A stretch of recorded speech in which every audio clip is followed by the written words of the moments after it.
২৪২ যাত্রী নিয়ে গুজরাটে বিমান বিধ্বস্ত, বহু হতাহতের শঙ্কা। ভারতের পশ্চিম উপকূলীয় রাজ্য গুজরাটের আহমেদাবাদে যাত্রীবাহী একটি বিমান বিধ্বস্তের ঘটনা ঘটেছে। দেশটির বিমান সংস্থা এয়ার ইন্ডিয়ার বোয়িং ৭৮৭ ড্রিম লাইনার এই বিমানে অন্তত ২৪২ জন যাত্রী ছিলেন। এই ঘটনায় বিমানের বহু যাত্রীর প্রাণহানির আশঙ্কা করা হচ্ছে বলে দেশটির কর্মকর্তারা জানিয়েছেন।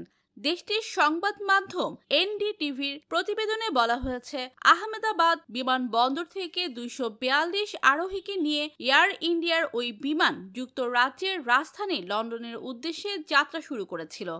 স্থানীয় সময় দুপুর ১টা থেকে ২টার মধ্যে বিমানটি উড্ডয়নের পরপরই আহমেদাবাদের কাছে বিধ্বস্ত হয়েছে। তবে বিমান বিধ্বস্তের এই ঘটনায় ঠিক কতজন যাত্রীর প্রাণহানি ঘটেছে সেই বিষয়ে সুনির্দিষ্ট করে কোনো তথ্য জানা যায়নি।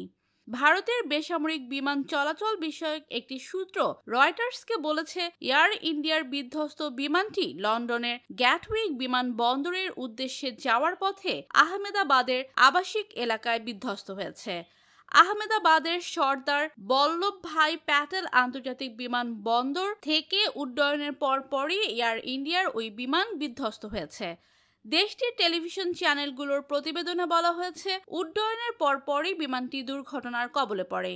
সামাজিক যোগাযোগ মাধ্যমে ছড়িয়ে পড়া ভিডিওতে দেখা যায় বিমানটির ধ্বংসাবশেষে আগুন ধরে গেছে এবং ঘন কালো ধোঁয়া আকাশে উঠছে।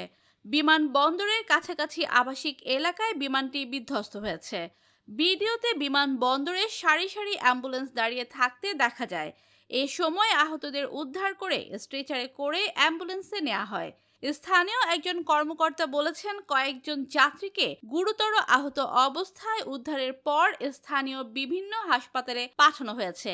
সামাজিক যোগাযোগ মাধ্যম এক্সে দেয়া এক বার্তায় এয়ার ইন্ডিয়ার একজন মুখপাত্র বলেছেন, আহমেদাবাদ থেকে লন্ডনের গ্যাটউইক এয়ার ইন্ডিয়ার ফ্লাইট AI-171 দুর্ঘটনার কবলে পড়েছে। এই মুহূর্তে আমরা বিস্তারিত তথ্য জানার চেষ্টা করছি এবং শীঘ্রই এই বিষয়ে পরবর্তী হালনাগাদ তথ্য জানানো হবে। বিধ্বস্ত AI-171 ফ্লাইটটি বোয়িংয়ের ৭৮৭৮ ড্রিম লাইনার। এই বিমান প্রায় ৩০০ যাত্রী পরিবহন করতে পারে। দেশটির ফায়ার সার্ভিসের একজন কর্মকর্তা ফরাসি বার্তা সংস্থা AFP-কে বলেছেন, একটি বিমান দুর্ঘটনার শিকার হয়েছে, তবে তিনি এই বিষয়ে বিস্তারিত আর কোনো তথ্য জানাননি। আহমেদাবাদের মেঘানি শহরের আকাশে থাকাকালীন সেখানকার আবাসিক এলাকায় বিমানটি বিধ্বস্ত হয়। এ সময় শহরের বিমানবন্দরের আকাশে ঘন কালো ধোঁয়ার কুণ্ডলী উঠতে দেখা গেছে বলে জানিয়েছেন AFP-র একজন প্রতিবেদক।